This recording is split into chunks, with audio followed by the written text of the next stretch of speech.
Welcome. Thank you for taking the time to check out this week's Moon Scoop video.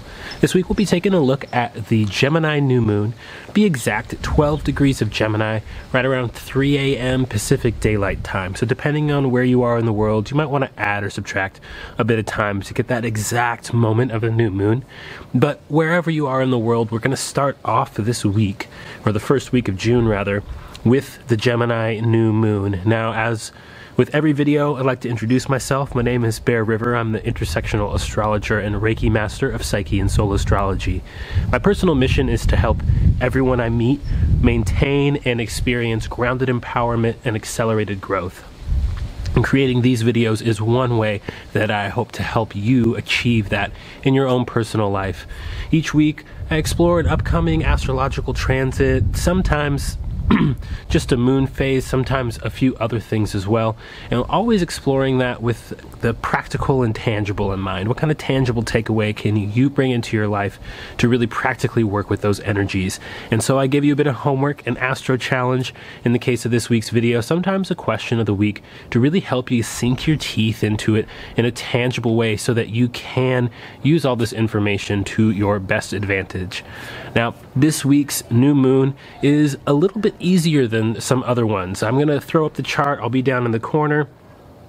I'm going to break down a few things that we've got going on with this new moon chart that can help us understand how to really harness the energy and tackle the opportunities and obstacles that are presented over the course of this whole Gemini moon cycle.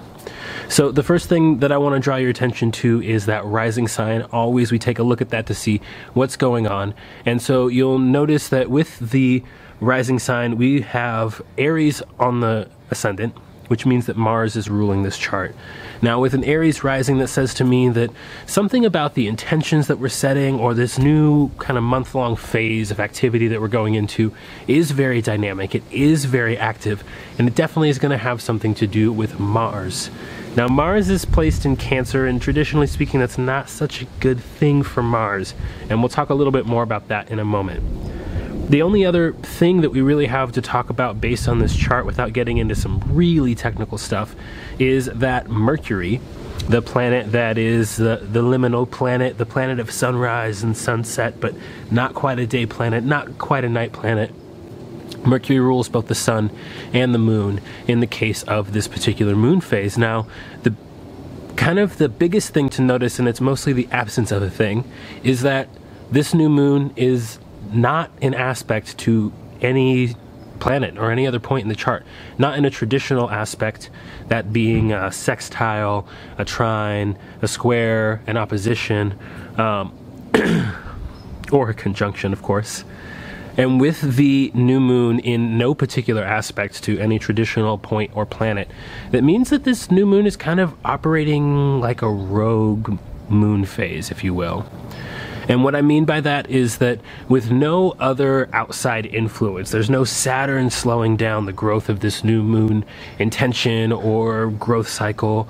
There's no Jupiter, expanding it to the point of distortion. There's no other planetary influence. There's just the sun and the moon in Gemini at 12 degrees, and then those two, the luminaries, co-present with Mercury at 27 degrees of Gemini. But even Mercury isn't making a proper aspect to this new moon.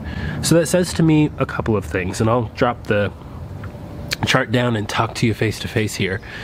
The biggest takeaway with this particular new moon, as far as I'm concerned, is that we have the opportunity to act from a mental place that is very cut off from other influences. Now, that can be a really good thing. If you have strategic planning you need to do, if you're writing a book, you can sort of do that free from, over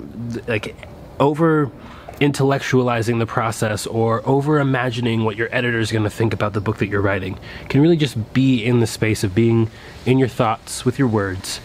And that can be a great advantage. Now, on the other hand, especially when we look at Mars being in the sign of Cancer, where Mars is not so happy. If you think about Mars, what does Mars want?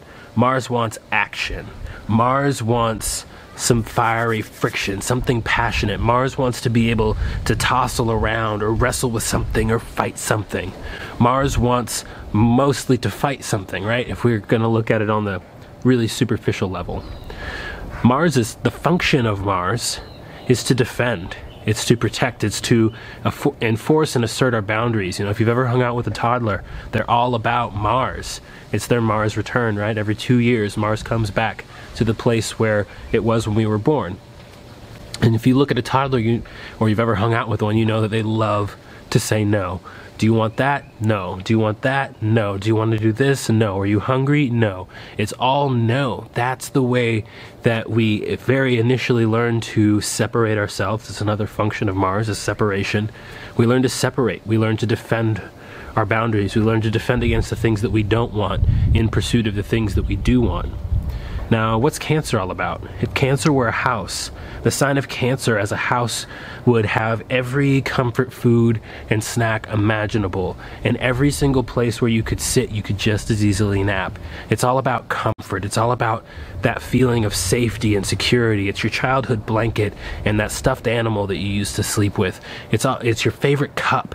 It's your favorite breakfast food. It's all of those things that make you feel a sense of groundedness in home, in family, in traditions, but in a different way than Capricorn does those things. It's very much about the feeling of tradition, less so about the actual, regimented ritual and the steps that you take. And so with this combination of a sort of rogue moon going on that's not really answering to anything else, if anything, this new moon is answering to Mercury, and Mercury is about the yes and, the both neither, the in-between state. So we have this really excellent opportunity, and I really do implore and encourage everyone out there to write, talk, socialize, listen to as much as you can, as much as you're excited about.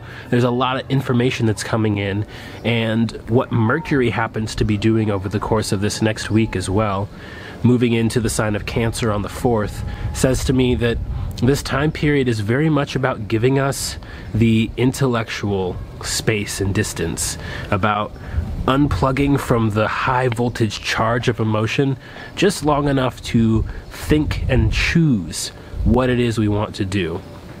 And I say choose as to contrast between the reaction, especially with an Aries kind of energy involved, with Aries on the rising sign for this new moon chart. There's the potential of being first reactors, but we don't call 911 to dial up first reactors. We call 911 to dial up first responders. And that response implies a choice.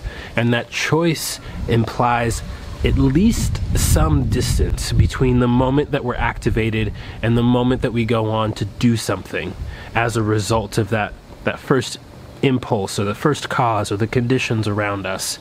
And as we head into the final lunation before eclipse season that's coming up, we have this sort of, I'm calling it the celestial pause. We have this moment to sort of pause and take a step back and really choose intellectually to make a rational decision about which direction we want to go next. We've had this whole extensive process since back in January, where we had the first eclipses of the year, and then the end of February, March coming around, when we had the Mercury retrograde in the sign of Pisces, and now we've got this last pause before we hit another round of eclipses. We've got Mercury a quarter cycle past that retrograde in Pisces. And so now that Mercury is moving through Gemini, headed into Cancer, it's this time where we can really do some intentional cultivation of processing, really letting the information come through, sorting it out. We got a couple other things coming up over the course of the week, like the Sun opposing Jupiter, that'll give us some extra oomph behind our reflective process. But overall, what I'm really seeing is that it's all about the choice. And with Mars over there in Cancer, and I bring that up because, it's ruling this chart. With Mars over there in Cancer ruling the new moon itself, we have this time period where all of this processing that we're doing on a rational, intellectual level, on a subconscious, physical level, emotional body level, as we're pulling in all this information and processing it and sorting it into its proper context and proper order, we have the opportunity to really discern what we would like to take away from Mars, what we would like to take away from our larger growth process over the course of the year. You know, how do you want to act? That's the real dilemma that Gemini poses to us. When we have planets in Gemini, whether we're talking about it in your own natal chart, your personal birth chart, or whether we're talking about the chart as a whole, like the transiting chart or the mundane chart for those of you astro-savvy people, when we're looking at that Gemini, what we're looking at is being posed a question. And the question or the dilemma is, what are you going to choose? Knowing that you can't control the outcome, how will you choose to act? And this is where I want to kind of pull it into getting to that Astro Challenge, your tangible takeaway that I end every video with, so that you can do that practical homework, if you want to call it that. This is it. Mars is all about doing. It's all about acting. It's a verb planet, right? And with Mars in Cancer, which is where we're headed to with these eclipses, with this Gemini new moon, we've got this opportunity to choose. How do we want to engage our Mars function? Because that's really what's going to be up in the most kind of energetic and difficult to work with way, which is where I think we can make the most, we can make the furthest strides, the most strides ahead, however you're supposed to say that. Mars can be a planet that's very much about aggression, or it can be about assertion. It can be about fighting, or it could be about defending. And those are, I think, very important energetic nuance and distinction between fighting and protecting, or fighting and defending.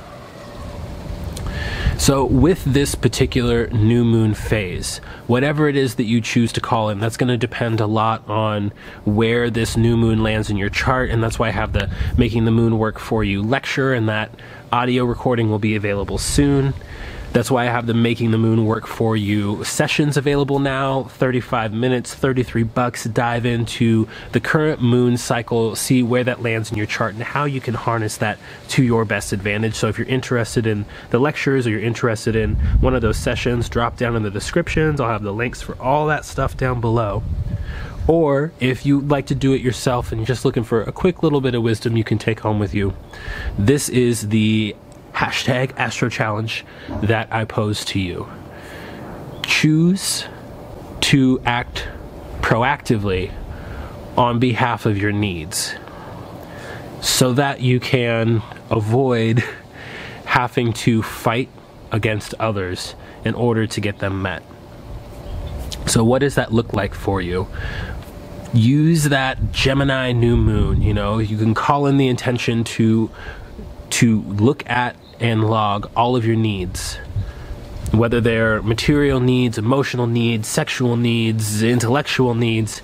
You know, write down everything that you need, and you can, step 2, write down everything that is within your power and your power alone to do in order to proactively meet those needs. So if you have the need for physical activity, then write down what types of physical activity you enjoy, why you need that physical activity, and what you can do to go get it. And then you can be like me, recording a video right after you hit the gym, or whatever it may be for you. The big key takeaway I see for the new moon in Gemini going into this first week of June, where we've got, you know, a couple of planetary shifts taking place, Mercury moving signs, Venus moving signs on the 9th, and where we have this last moon phase before we go into eclipse season. I challenge you to harness the best, so we'll use a value judgment here, harness the best of Mars and use Mars as a proactive, assertive, confident energy that you can use to meet your own needs, so that you are more free in your social interactions with others. And with that being said, thank you again so very much for taking the time to watch this video. If you enjoy it, please give it a thumbs up. Smash on that subscribe button down in the corner if you haven't already. If you have friends who might enjoy this content, it would mean the world to me if you did share that, whether it's with your social media network or just shooting it off to one person. I love to meet new people through this particular platform. So with that, much love, many blessings to you. Until we meet again, I'm Ryver, intersectional astrologer and Reiki master of Psyche and Soul Astrology, wishing you a very happy and productive beginning of your summer.